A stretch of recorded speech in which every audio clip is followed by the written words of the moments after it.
Public expenditure. Causes of increase in public expenditure.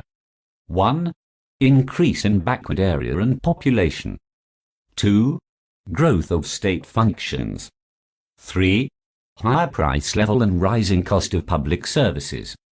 4. Increase in national wealth. 5. Increased ability to tax. 6. War and prevention of war, defense. 7. Provision of public utility services. 8. Expansion in social services. 9. Technological changes call for larger or new production in public sector. 10. Global environmental factors, including IT, import and export requirements, international political changes, and terrorism. 11. Expansion of public sector. 12. Defective financial and civil administration, including corruption, red tapeism, and malicious bureaucracy. 13. Political and social factors. 14. Economic development, especially for developing countries. Principles of public expenditure. 1. Principle of maximum social benefits. 2. Principle of economy, that is, wasteful expenditure should be avoided. 3. Canon of sanction, that is, authorized expenditure. 4. Principle of balanced budget. 5. Canon of elasticity, that is, fairly flexible. 6. Avoidance of unhealthy effects on production and distribution. 1. Principle of maximum social benefits. According to Dalton, the best system of public finance is that which secures the maximum social advantage from the operations which it conducts. Attainment of maximum social advantage requires that 1. Both public expenditure and taxation should be carried out up to certain limits and no more. 2. Public expenditure should be so utilized among the various uses in an optimal manner.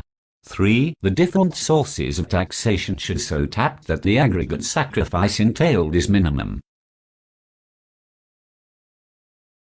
In the above diagram, MSS curve represents marginal social sacrifice curve, and MSA curve represents marginal social advantage curve. The MSS curve rises upward from left to right, and MSA slopes downward from left to right. As more and more funds are collected from the people by way of taxation, MSS increases and MSA decreases. As more and more collected funds are utilized in public welfare, MSA increases and MSS decreases. The equilibrium point is where both MSA and MSS are equal. At this point the net social welfare will be maximum. 2. Principle of economy. It means that extravagance and waste of all types should be avoided. Public expenditure has great potentiality for public good, but it may also prove injurious and wasteful. If the revenue collected from the taxpayer is heedlessly spent, it would be obviously uneconomical. To satisfy the canon of economy, it will be necessary to avoid all duplication of expenditure and overlapping of authorities. Further, public expenditure should not adversely affect saving. In case government activity damaged the individual's will or power to save, it would be repugnant to the canon of economy. 3. Canon of sanction. Another important principle of public expenditure is that before it is actually incurred, it should be sanctioned by a competent authority. Unauthorized spending is bound to lead to extravagance and overspending. It also means that the amount must be spent on the purpose for which it was sanctioned. Allied to the canon of sanction, there is another, viz. Auditing. A postmodern examination is equally important. That is, all the public accounts at the end of the year should be properly audited to see that the amounts have not been misappropriated or misspent. 4. Principle of balanced budget. Every government must try to keep its budgets well balanced. There should be neither ever-occurring surpluses nor deficits in the budgets. Ever-occurring surpluses are not desired because it shows that people are unnecessarily heavily taxed.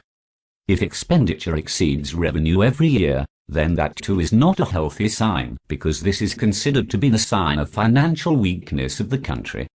The government, therefore, must try to live within its own means. 5. Canon of elasticity. Another same principle of public expenditure is that it should be fairly elastic. It should be possible for public authorities to vary the expenditure according to the needs.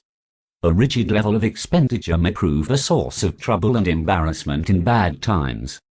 Alteration in the upward direction is not difficult. But elasticity is needed most in the downward direction. It is not so easy to cut down expenditure. When the economy axe is applied, it is a very painful process. Retrenchment of a widespread character creates serious social discontent. Perfect elasticity is out of question. But a fair degree of elasticity is essential if financial breakdown is to be avoided at the time of shrinking revenue. 6. Avoidance of unhealthy effects on production or distribution. It is also necessary to see that public expenditure exercises a healthy influence both on production and distribution of wealth in the community. It should stimulate productive activity so that the volume of production in the country increases and it may be possible to raise the standard of living. But this object of raising of the standard of living of the masses will be served only if wealth is fairly distributed. If the newly created wealth goes to enrich the already rich, the purpose is not served. Public expenditure should aim at toning down the inequalities of wealth distribution. These two objectives may be in conflict when attempts at reducing inequalities of income and wealth distribution adversely affect production. This it can do by adversely affecting 1. Power to work and save, and 2. Will to work and save. Public expenditure can also benefit production through diversion of resources from less productive to more productive occupations. As for 1. Power to work and save, it may be pointed out that much of the socially desirable public expenditure incurred by modern governments undoubtedly increases the community's productive power and, consequently, also the power to save. Such expenditure includes provision of means of communication and transport, education, public health, scientific and industrial research, controlling of human, animal and plant diseases, and expenditure on social insurance, like health insurance, unemployment insurance and old age pensions. As for 2, the will to work and save, much depends on the character of public expenditure and the policy governing it. By giving the people expectations of future benefits from public expenditure, it may blunt the edge of the desire to work and save. The granting of old age pensions, insurance against sickness and unemployment, and provision of education of state expense must make the people indifferent towards the future and make them neglect savings. People will work less. But if such expenditure is kept within proper limits, and if it helps the really helpless, the check on savings may be mitigated. But when taxes are too heavy, the people's will to work and save may be discouraged and their power to do so reduced. That limit should not be reached. Effects of public expenditure. 1. Effects on production. Some people are of the opinion that expenditure on military warheads is unproductive. It is not true. A short and successful war may bring to the country much economic gains. If the private consumption and investment expenditure is not sufficient in sustaining the national income at its highest level, the government comes forward and fills up the gap between actual spending and the full employment spending by arranging a series of public works program. 2. Effects on distribution. Public expenditure can greatly help in toning down the inequalities of income and wealth distribution in the country. The government, by taxing the rich people at progressive rates, reduces their high incomes. The raised money is spent for the benefit of needy class of the society.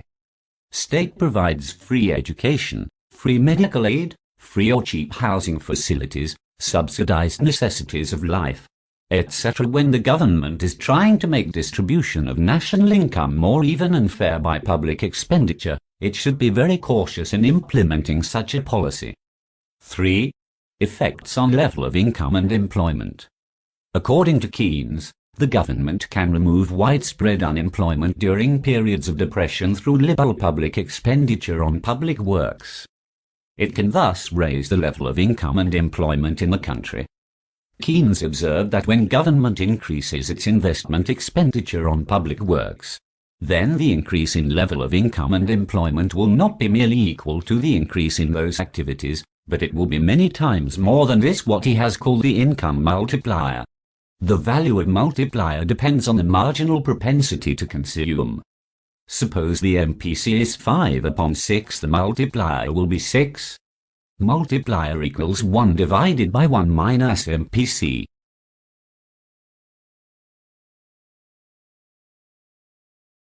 In the diagram above, the aggregate demand curve, C plus I, cuts the aggregate supply curve OZT, according to which OY1 national income is determined. Now if consumption and investment remains constant and government does not increase its expenditure, then OY will remain the national income and correspondingly the level of employment. Rather, it is possible, and it happens during depression, that this level may go down owing to decrease in aggregate demand and there may be widespread unemployment in the country.